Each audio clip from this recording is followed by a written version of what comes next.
আমি মাওলানা আব্দুল ওয়াহাব জোহরি, আমার তো কোনো অস্তিত্ব ছিল না। মহান রব্বুল আলামিন এই অস্তিত্ব দান করেছেন। আমি কোথায় ছিলাম আমি নিজেই জানি না। মহান রব্বুল আলামিন আমার অস্তিত্ব দান করেছেন। আমার এই মুখ থেকে যে কথা বের হয় একটু ভাবুন, আমি তো এখানে সংরক্ষণ করে রাখি নাই।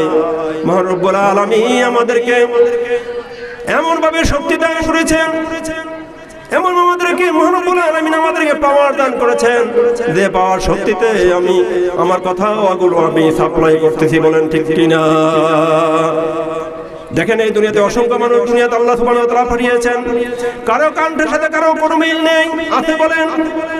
কারো চেহারার সাথে কারো মিল নাই, তেমনি ভাবে কারো কণ্ঠের সাথে কারো মিল নাই। যখন আব্দুল ওয়াহাবকে ডাক দেওয়া হয় তখন তিনি সাড়া দেয়, যখন আব্দুল করিমকে তখন ডাক দেওয়া হয় তখন তিনি সাড়া দিয়ে থাকেন।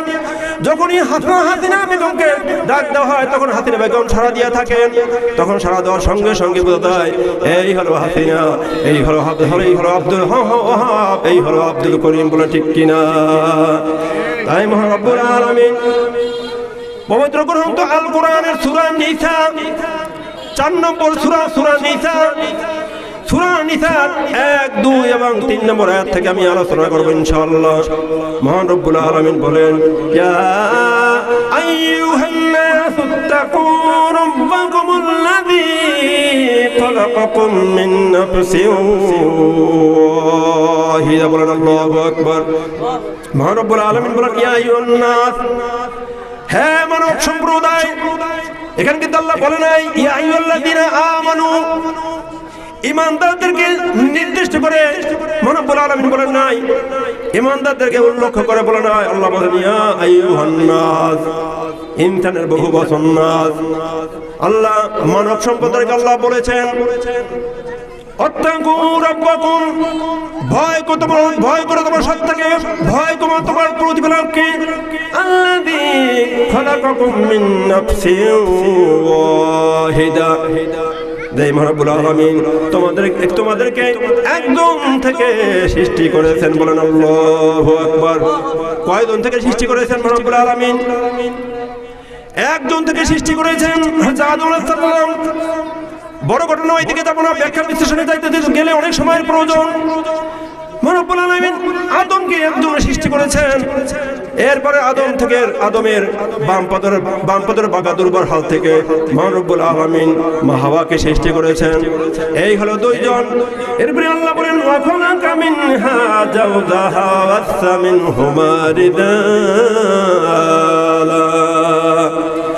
আল্লাহ বলেন মহান রব্বুল আলামিন খালাকা মিনহা, ওই 2 জন থেকে এই স্বামী এবং স্ত্রীর মাধ্যমে ওয়াসা মিনহুমা রিজালা, অসংখ্য নারী এবং পুরুষ আমি সৃষ্টি করেছি এই দুনিয়াতে। বলেন সুবহানাল্লাহ। রিজালান কাসীরান, অসংখ্য নারী পুরুষ মহান রব্বুল আলামিন কি করেছেন? সৃষ্টি করেছেন। ওয়াত্তাকুল্লাহ, আল্লাহ বলেন ওয়াত্তাকুল্লাহ, ওই আল্লাহকে ভয় করো। আল্লাযী তাসালুনা বিহি ওয়াল আরহাম, যে আরহাম থেকে মহান রব্বুল আলামিন এই দুনিয়াতে অসংখ্য মানুষের বিস্তৃতি ঘটিয়েছেন।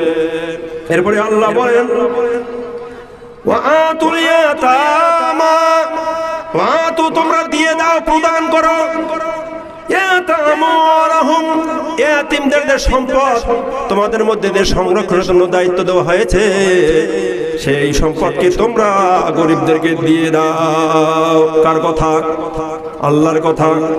ওয়ালা তাবাদদুল খাবিসা বিত-তাইয়্যিব, আল্লাহ বলেছেন তোমরা অপবিত্রের সাথে পবিত্র তোমরা সংমিশ্রণ করো না।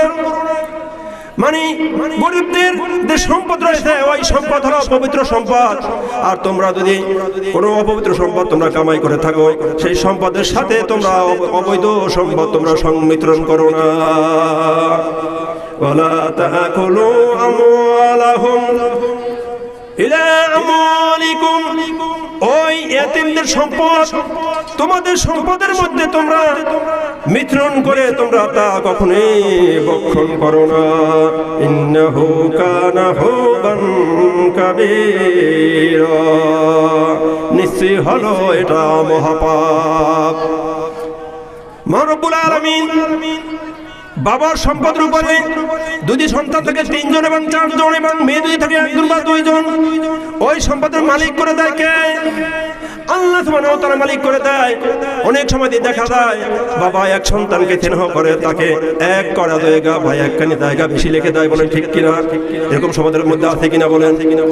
মহান রব্বুল আলামিন কে কত অংশ পাবে এটা মহান রব্বুল আলামিন নিজেই কোরআনের মধ্যে বন্টন করে দিয়েছেন। মহান রব্বুল আলামিন কখনোই এখতিয়ার দেয় নাই, কখনোই স্বাধীনতা দান করে নাই, তখনই ক্ষমতা দান করে নাই তুমি তোমার সম্পদে এক সন্তানকে বেশি দিয়ে যাবে, কখনোই আল্লাহ এরকমের কি করে নাই। আল্লাহ এইভাবে স্বাধীনতা দেয় নাই। কিন্তু অনেকেই নিজের সম্পদের বড়াই করে, সে এক সন্তানকে ভালো লাগে এবং সেই সন্তান বাবাকে একটু বেশি দেখে, তুমি ওই সন্তানকে দোয়া করে দাও। কিন্তু তুমি সন্তান তোমার তার সন্তানকে সমানভাবে সম্পদ না দিয়ে এক সন্তানকে তুমি যদি এক অংশ এক বিঘা জায়গা বেশি দিয়ে দাও এবং এক কাঠা যদি জায়গা বেশি দিয়ে দাও, কাল কিয়ামতের মাঠে তুমি জালেম হয়ে উঠবে। বলেন নাউযুবিল্লাহ। কি হয়ে উঠবে? জালিম হয়ে উঠতে হবে। সম্পদের অধিকারী করে দিয়েছেন আল্লাহ সুবহানাহু ওয়া তাআলা। যখনই সম্পদের মালিক মৃত্যুবরণ করে, ওই সম্পদের মালিক হয়ে যায় স্ত্রী, সন্তান এবং ছেলে মেয়েরা। বলে ঠিক কিনা? অনেক জায়গায় দেখা যায় ছেলেকে কম দিয়ে মেয়েকে বেশি দেয়, মেয়েকে কম দিয়ে ছেলেকে বেশি দেয়, আছে কিনা বলেন? অনেকেই অনেক সমাজের মধ্যে আবার আছে নিজের ভাই নিজের বোনের সম সম্পদকে আত্মসাৎ করে বড় হতে চায়, বড় লোক হতে চায়, আছে কিনা বলেন? কিন্তু আল্লাহ বলেন আমি তোমাকে নির্দিষ্ট সময় দিয়েছি, নির্দিষ্ট তোমাকে সম্পদ দিয়েছি, এর চেয়ে বেশি যদি তুমি বক্ষণ করতে চাও চেষ্টা করে দেখো, বক্ষণ করতে কখনোই তুমি পারবে না। সমাজের মধ্যে অনেকেই আছে জোর জবরদস্তি করে সম্পদ দখল করতে চেয়েছেন, দখলও করেছেন, কিন্তু অবশেষে দেখা যায় সে মনের প্রশান্তি হয়তো জয় করতে পেরেছে, কিন্তু আল্লাহ পরতাদের শান্তি, ওই শান্তি তার মধ্যে কখনই বিরাজ করে না। বলেন ঠিক কিনা? যাই হোক, আমরা যথাযথভাবে কি এই যে বয়ানগুলো করি এবং কোরআন হাদিসের যে বয়ান এবং আমল, এই আমল আমরা করবো যথাযথভাবে, আমরা আমল করব। আমরা ওয়াজ শুনি, বয়ান শুনি, কিন্তু যথাযথভাবে আমরা কি আমল করি না।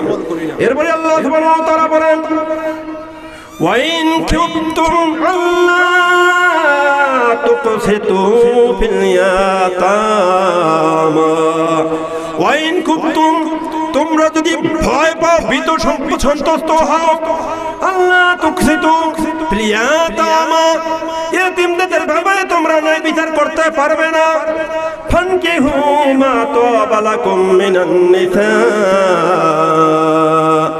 আল্লাহ বলেন তোমরা বিয়ে করে নাও তাদের থেকে, অথবা অন্য তাদের বাদ দিয়ে অন্যদের থেকে তোমরা বিয়ে করে নাও, শাদী করে নাও। আল্লাহ বলেন মাসনা ওয়া সুলাসা ওয়া রুবা, তোমরা যদি এরকম আশঙ্কা করো তাহলে তোমরা 2 জন বিয়ে করো, অথবা তোমরা 3 জন বিয়ে করো, অথবা 4 জন বিয়ে করো। কিন্তু আল্লাহ বলেন যদি তোমার শারীরিক সামর্থ্য থাকে, যদি তোমার আর্থিক সামর্থ্য থাকে, তাহলে তোমরা একের অধিক তোমরা বিয়ে করে নাও। বলেন আল্লাহু আকবার। কার কথা? মহান রব্বুল আলামিনের কথা। আল্লাহ বলছেন যদি তোমার বিয়ে দরকার হয়, তুমি যদি মনে করো আমি একাধিক আমি একজন স্ত্রী দ্বারা আমি সন্তুষ্ট নই, তুমি যদি মনে করো পাপের দিকে তুমি ধাবিত হবে, আল্লাহ বলেন তুমি কখনই পাপের দিকে যেও না। তোমার যদি দরকার হয়, তুমি যদি মনে করো একের অধিক বিয়ে করা প্রয়োজন হয়, তাহলে তুমি 2 জন স্ত্রী গ্রহণ করো, অথবা 3 জন স্ত্রী গ্রহণ করো, অথবা 4 জন স্ত্রী গ্রহণ করো। আল্লাহ এটা মহান রব্বুল আলামিন এই আইন করে দিয়েছেন। যাই হোক, এই আয়াতের মাধ্যমে আমরা কি বুঝতে পারলাম? আমরা কি এটা অবগত হলাম?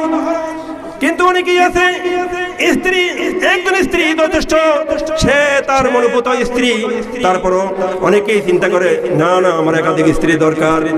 অনেকেই দেখবেন একজন স্ত্রী থাকার পরও দোকানে তার ট্যাবলেট আনার জন্য, শক্তি বাড়ানোর জন্য, এদের জন্য আল্লাহ সুবহানাহু ওয়া তাআলা 2 জন বা 3 জন স্ত্রী নিতে বলা হয় নাই।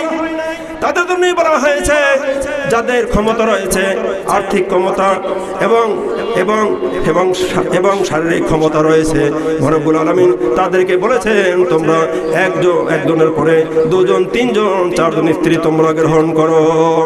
এবারে অনেক ওলামায়ে কেরামদের মত রয়েছে যাদের আর্থিক সচ্ছলতা রয়েছে, যাদের শারীরিক সচ্ছলতা রয়েছে, এরা যদি একের অধিক বিয়ে না করে তাহলে তাদের জন্য কবিরা গুনাহ হবে। যাই হোক, আমরা আলোচনা শুনি কিন্তু আলোচনা আমরা আমল করি না। আমরা একজন স্ত্রীর প্রতি আমরা সদয় আচরণ করতে পারি না। যারা সদয় আচরণ করতে পারি না তাদের জন্য এই ওয়াজ নয়। যারা একজন স্ত্রীর প্রতি সদয়, তাদের জন্য এই ওয়াজ। যদি আপনি মনে করেন আপনার একজন স্ত্রী দিয়ে আপনি সন্তুষ্ট না, তাহলে আপনি একের অধিক বিয়ে করতে পারবেন। মহান রব্বুল আলামিন এই আইন দিয়েছেন, কিন্তু আল্লাহ বলছেন পশ্চিম কেন তুমি কবিরার দিকে কখনই ধাবিত হতে পারবে না। যাই হোক, আমরা অনেকে সম্পদের মালিক হতে চাই, অনেক বড়াই করি আমি এত সম্পদের মালিক, আমি এত জমির মালিক, আমি এত ক্ষমতার মালিক। আমাদের সমাজের মধ্যে অনেকেই দম্ভ অহংকার করে, বলে ঠিক কিনা? কিন্তু আমি তো নিজের নই, বলেন ঠিক কিনা? আমি তো নিজের নই। আমি কি নিজের আমি যদি নিজের হতাম, তাহলে আমি যদি চাইতাম 1000 বছর বাঁচবো, 1000 বছর বেঁচে থাকতাম, আমার মন যা থাকতো তাই আমি করতে পারতাম। কিন্তু মহান রব্বুল আলামিন দেশ সময় শিখের সময় সীমা দিয়েছেন, দেশ সময় রেখা দিয়েছেন, এর বেশি আমি কখনোই দুনিয়াতে থাকতে পারবো না। অনেকেই বেশি সম্পদের অধিকারী হতে চায়, অনেকেই দম্ভ অহংকারের কারণে অনেক সমাজে অনেক তার প্রভাব দেখায়, শক্তি দেখায়, কিন্তু দেখানোর পরেও সে দুনিয়াতে দেখা যায় সে নিজের লাঞ্ছিত অবস্থা নিয়ে দুনিয়া থেকে সে বিদায় নিয়ে দেয়, বলেন ঠিক কিনা? এই দেখেন ওসমান হাদি দুনিয়া থেকে চলে গেছে, আমরা সকলেই জানি কতটা সম্মানের সাথে তিনি চলে গেছেন। আপনারা না এটা না বললেই নয়, বিদ্রোহী কবি কাজী নজরুল ইসলাম যার মৃত্যু হয়েছিল, মৃত্যুর আগে তিনি বলে গেছেন মহান রব্বুল আলামিন যেন আমার মসজিদের পাশে আমাকে দাফন করে দেন। এই আরজি পেশ করেছিলেন কবি কাজী নজরুল ইসলাম। হাতিকে সেখানে দাফন করা হয়েছে। কবি কাজী নজরুল ইসলাম তিনি তার বাসায় বলে গেছেন, মসজিদেরই পাশে আমার কবর দিও ভাই, মসজিদেরই পাশে আমার কবর দিও ভাই, যেন গর হাতেও মুয়াজ্জিনে